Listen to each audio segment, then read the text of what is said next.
একই কাতারে 2024 সালের গণ অভ্যুত্থানকে নিয়ে এসেছেন, যেটা আমরা মনে করি সমীচীন নয়। আমরা সবাইকে ইনক্লুসিভ করেই এই রাষ্ট্র ব্যবস্থাটা সাজাতে চাই, বৃহত্তর রাষ্ট্রীয় কাঠামোগুলো সংস্কার করতে চাই।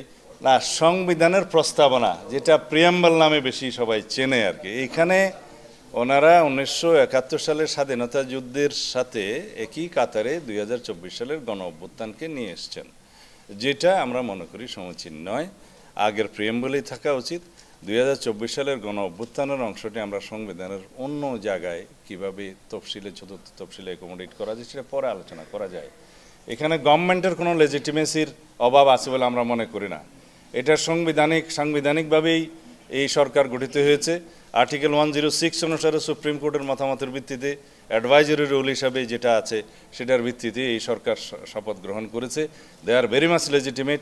তারপরেও যদি লেজিটিমেসির কোনো সন্দেহ থাকে, সেটার জন্য পরবর্তীতে সংবিধানে আমরা যখন অনেকগুলো সংশোধনী এবং রেটিফিকেশন আসবে, তখন চতুর্থ তফসিলে সেটা অ্যাকোমোডেট করার একটা ট্রেডিশন আছে আগের থেকেই বিভিন্ন সময়, যেটা ট্রানজিশনাল পিরিয়ডে যেটা হয়।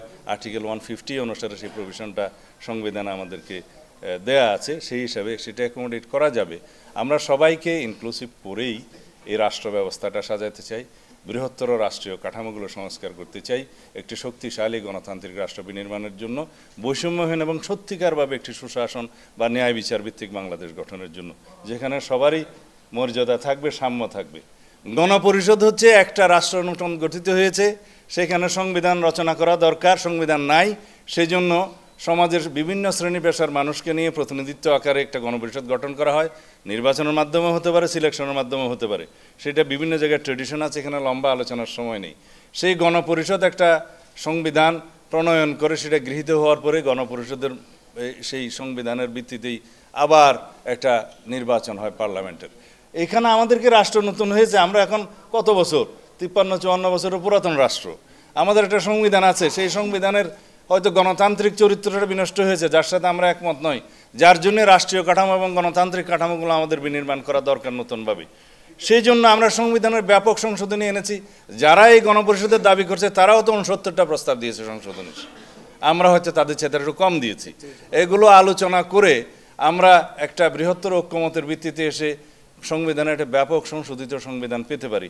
সেই সংবিধানকে তারা নতুন সংবিধান বলতে পারে, আমাদের তো আপত্তি নেই, এখানে গণপরিষদের কোনো প্রয়োজন নেই। এখন তারা সেই রিপাবলিককে নতুন রিপাবলিক তাদের নামে ডাকতে পারে, আমাদের আপত্তি নেই। কিন্তু সেই আইডিয়াটা পুরো জাতির উপরে ইম্পোজ করাটা কতটা যুক্তিসঙ্গত সেটা আলোচনার দাবি রাখে।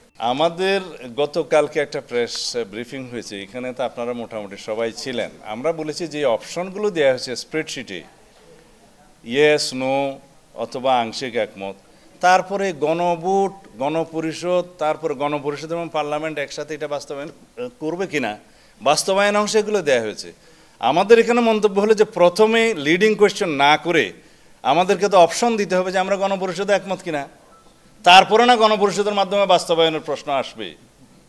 বা গণভোটের বিধানটা আছে আর্টিকেল 142 অফ দি কনস্টিটিউশন, সেখানে বলা আছে যে আর্টিকেল 8, আর্টিকেল 48, আর্টিকেল 56 এবং আর্টিকেল 142 ইটসেলফ, এগুলো যখন সংশোধিত হবে তখন গণভোটের প্রয়োজন হবে।